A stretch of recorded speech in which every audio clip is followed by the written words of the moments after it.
And tonight I'm going to teach you how to convert your Google form responses into individual documents from the students that you can mark easily with Microsoft Word using the ink function if you have a tablet with a stylus. So what we'll do is we're going to start with opening up your Google form that you've created. So I've created this Google form called Sec 3 Pure Lit Poetry, if you can see here. And they've already responded to my questions here, and I've included in this form the field of name, index number, class. For class, I've designed a drop down so they can just choose, and you don't get all the different permutations of how they format their class name. And of course, the question was, what vivid picture does the poem convey to you of trees? Before they are cut down, they're supposed to write 2 paragraphs. So I've created one field for the first paragraph and another field for the second paragraph so that you can lay out the document later and have these 2 paragraphs formed separately in the document, so it's easier for you to read. So as you can see, to the right of the word questions here are the responses. They've already responded, but this is very difficult for you to kind of mark. It's just for you to kind of read and gloss through. So what you need to do is scroll back to the top and look for this icon here. It looks like an Excel icon. It's actually Google Sheets. When you click on this icon, you create a Google Sheet of the responses. So you have all the names, the index number, class, and so on.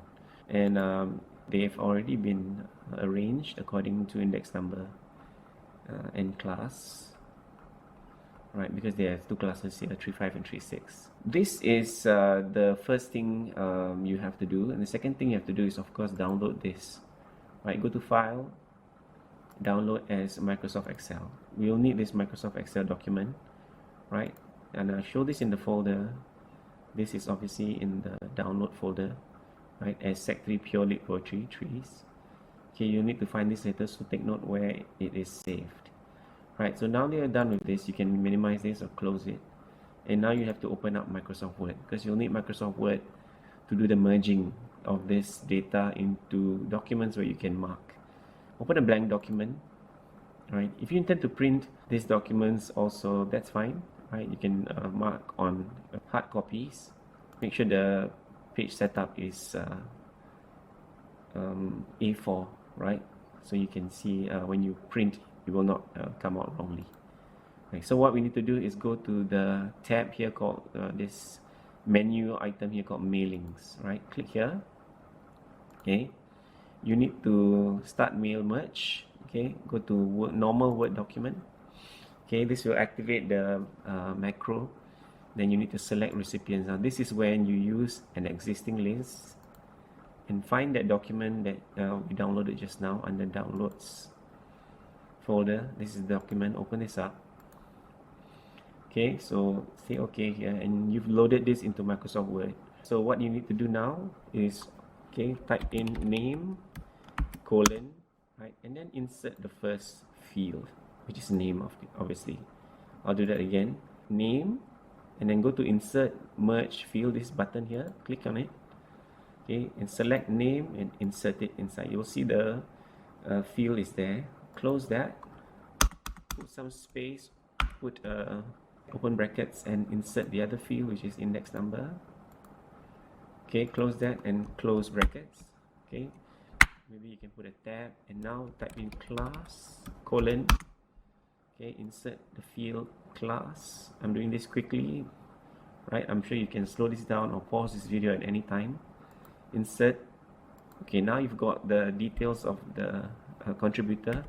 Press enter a few times, and now you can type in paragraph 1, enter, and insert the field.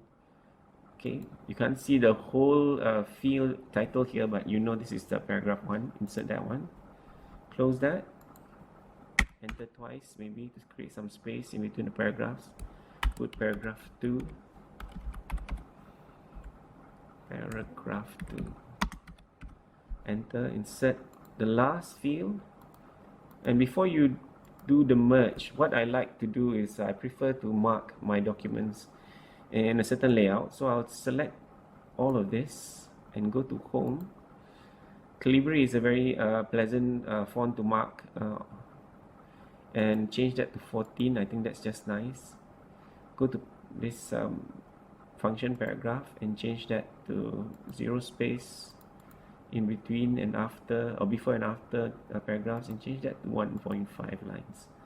Okay, I like it to be spacious. I think you all remember that in university they asked us to do double spacing, right? But no, we like to save paper here, so 1.5 is enough. So now we're done. We'll go back to mailings function again, and we're going to finish the merge by clicking on this last button on the right here. Okay, you want to see all the documents first before you print it, so edit individual documents and press OK. So now you can see this is the first child, index number 2 from 3.5 and from 3.5. Okay, so all their contributions or their responses are neatly laid out in individual documents that you can either print, or you can use the ink function on your Microsoft Word. If you have a tablet with a stylus, you can mark electronically and send this back to your students, return it to them all marked. Right, so I hope you've learned something today about how to merge the Google responses into individual documents, and I call it merge for marking. So with that, good night and thank you.